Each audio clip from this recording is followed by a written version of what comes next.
अस्सलाम वालेकुम स्टूडेंट, कैसे हैं आप। कल जो हमने पढ़ा था उसके बारे में अगर कोई क्वेश्चन आपको है तो वो आप गूगल क्लासरूम में लिख दें, मैं आपको आंसर दे दूंगा। आज हमने पढ़ना है energy sources to generate electricity. अब ये जो रिसोर्सेज हैं, ये वो वाले रिसोर्सेज हैं जो कि पहले हमने नहीं पढ़े। हमने पहले पढ़े हैं गैस का पढ़ा है, कोल का पढ़ा है और वाटर का पढ़ा है। क्योंकि डिमांड बढ़ती जा रही है डे बाय डे, आबादी बढ़ने की वजह से हर चीज़ की डिमांड बढ़ती जा रही है और इलेक्ट्रिसिटी भी बहुत ज़्यादा फिर कोल और गैस और ऑयल की वजह से महंगी होती जा रही है, क्योंकि इनकी प्राइसेस भी डे बाय डे इंक्रीज़ हो रही है। इसलिए ज़रूरत है कि हम किसी और सोर्स की तरफ भी जाएं, एनर्जी सोर्स की तरफ, जिससे इलेक्ट्रिसिटी जनरेट की जा सके।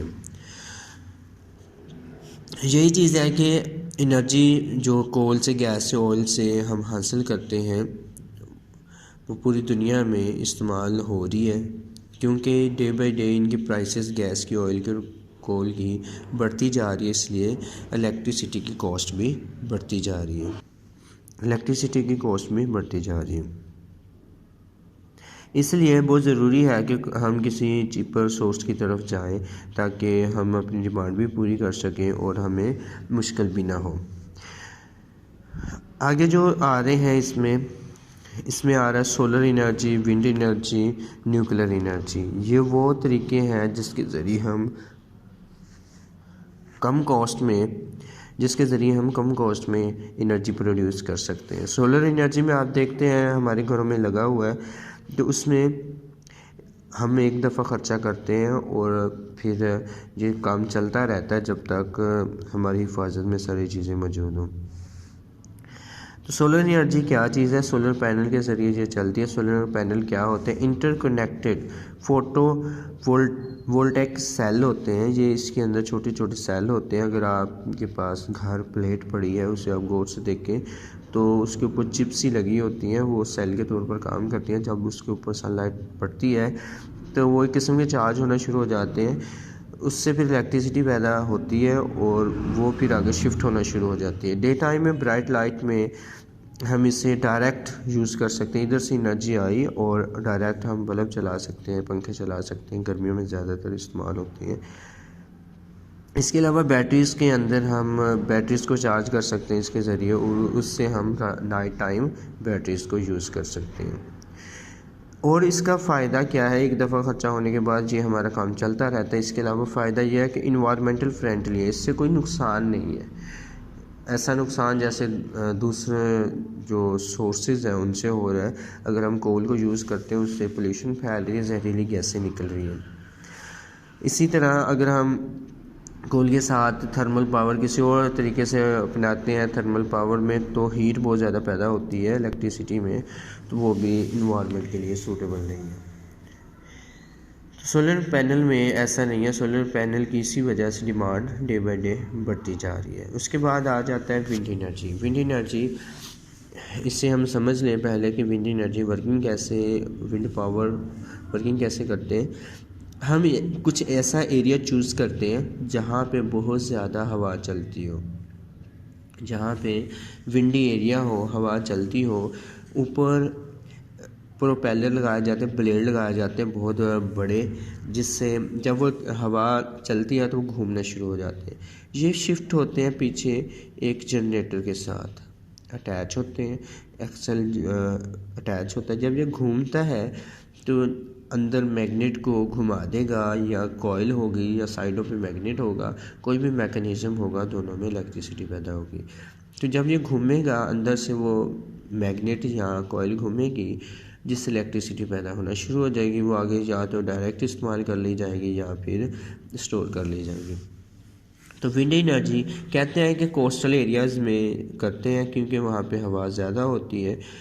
ह्यूज ब्लेड होते हैं, ह्यूज बोलते हैं बड़ा ब्लेड। ये जो हिस्से इसके पॉइंट है हाई पोल पे लगा दिए जाते हैं। जब ब्लेड टर्न करते हैं उससे इलेक्ट्रिसिटी जनरेट होती है। आगे आ जाता है न्यूक्लियर एनर्जी। न्यूक्लियर एनर्जी ऐसी एनर्जी जैसे जो हाई एनर्जी एलिमेंट्स होते हैं, हैवी एलिमेंट्स, एलिमेंट्स को जब ब्रेक किया जाता है उससे एनर्जी निकलती है। उस एनर्जी को इस्तेमाल करके हम हीट को इस्तेमाल करते हैं, उससे स्टीम बनाते हैं। स्टीम को इस्तेमाल करके आगे इलेक्ट्रिसिटी पैदा की जाती है। एटम बम वगैरह के अंदर भी न्यूक्लियर एनर्जी ही इस्तेमाल की जाती है। इसमें एक रिएक्शन होता है जिसे हम फिशन कहते हैं। फिशन में बड़े मॉलिक्यूल्स ब्रेक होते हैं, लार्ज अमाउंट ऑफ एनर्जी भी रिलीज़ होती है। इस एनर्जी को हम पानी को हीट अप करने के लिए इस्तेमाल करते हैं, जिससे स्टीम बनती है। स्टीम भाप से फिर हम इलेक्ट्रिक जनरेटर चलाते हैं। जब जनरेटर चलते हैं तो इलेक्ट्रिसिटी पैदा होती है। उम्मीद है आपको समझ आ गया होगा। आज इतना सा पढ़ना है। यहाँ पे फर्स्ट पैरे के अंदर जो क्वेश्चन बन रहा है, यहाँ पे क्वेश्चन बन रहा है, why electricity of gas, coal and oil becoming unaffordable for people, या फिर आप इसे थोड़ा मॉडिफाई भी कर सकते हैं, बिकमिंग अनफेवरेबल फॉर पीपल, तो ऐसे भी कर सकते हैं। तो इसका आंसर आपने लगाना है, इसका आंसर आपने due to continuous increase in prices of gas, oil, coal, the cost of electricity, यहाँ से लेके to generate more cheaper ways to generate electricity, यहाँ तक आंसर इसका हो जाएगा। आ जाता है सोलर एनर्जी। सोलर एनर्जी में यहाँ पे मैंने 6 पॉइंट लिखा हुआ है। ये शॉर्ट क्वेश्चन है एक्सरसाइज का कि how solar panel working. Solar panel which are interconnected assembly of photovoltaic cells that produce electricity in the bright sunlight, यहाँ तक इसका आंसर आ जाएगा। आगे इसकी इम्पोर्टेंस कह लें, आप यूज़ कह लें, तो इम्पोर्टेंस में आ जाता है कि डे टाइम में ये यूज़ होता है, डे टाइम में फंक्शन करता है। इसे हम एनर्जी स्टोर करने के लिए भी यूज़ करते हैं बैटरीज़ में, नाइट टाइम के लिए, और इन्वायरमेंटल फ्रेंडली है। तीसरा आ जाता है पॉइंट इसका कि इसका ज़्यादा फेवरेबल होने की वजह से डे बाई डे डिमांड इसकी बढ़ रही है। विंड एनर्जी सारा ही करना है क्योंकि इसमें सिर्फ फंक्शनिंग ही बताई है और काम पूरा हो जाता है, तो इससे आप क्वेश्चन बना लेंगे।